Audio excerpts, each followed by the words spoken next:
Hello, in this module we're going to look at encoding techniques. So the question one asks is, why do we need to encode?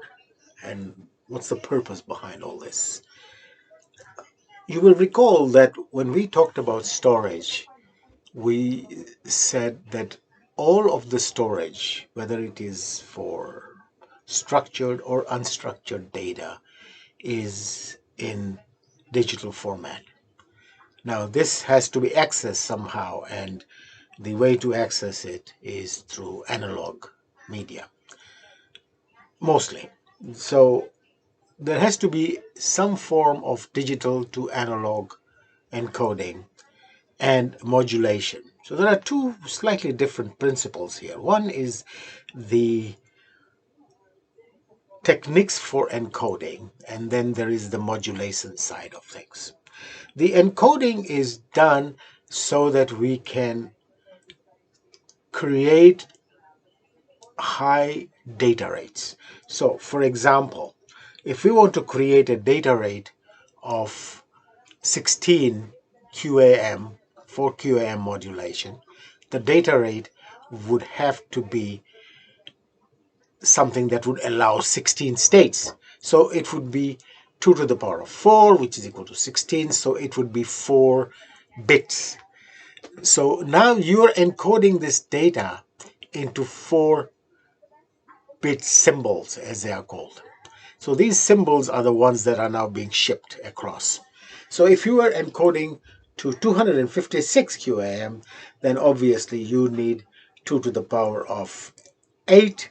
So you would have 8 bits, and now you are going to be encoding the data to 8 bits for a single symbol. And as you can quite imagine, that in order to carry these 4 bits and 8 bits, you would have to have a bucket that is able to carry this large bushel of apples, if you want to call it this. So one little bushel has 4 apples in it, the other one has 8 apples, and so on. And you are now transmitting them from one place to another. Now, once this data has been encoded, so that now you have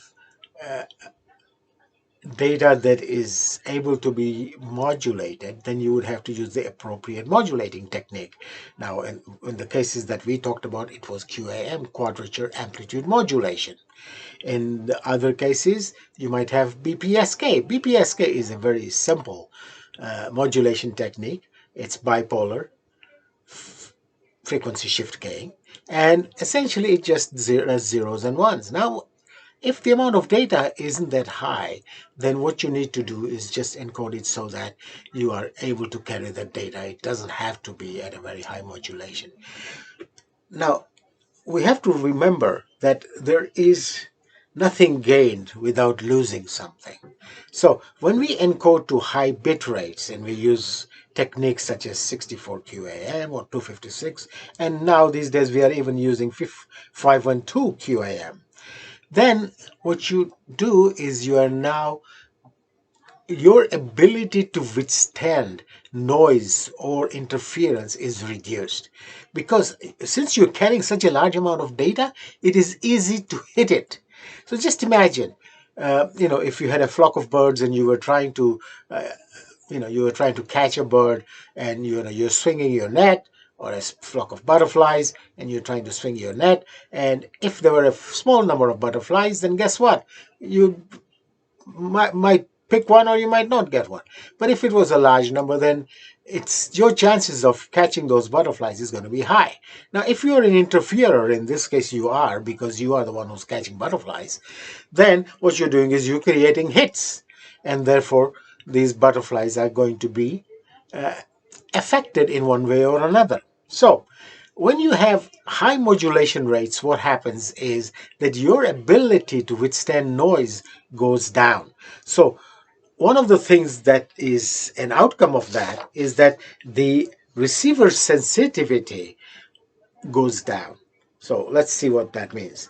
What is a receiver sensitivity? Receiver sensitivity is essentially the minimum signal level that you would be able to get, and that you would be able to decode. Now, if you're running a high bit rate with high modulation, what happens is that receive signal sensitivity is going to be of the order of, say, here I have a spec sheet from Dragonwave, which produces high quality digital microwave link equipment. And what they're telling me here is that for 512 QAM, the receiver threshold for bit error rate of 10 to the minus 6. So now the receiver threshold is set for a bit error rate of 10 to the minus 6, is approximately 64 dBm. So minus 64 dBm. So any signal that is lower than minus 64 dBm is going to have a high bit rate.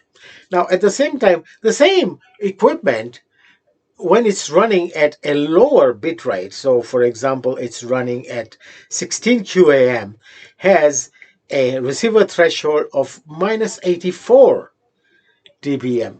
So you can see there is a 20 dB difference in the receiver threshold because of the modulation rate.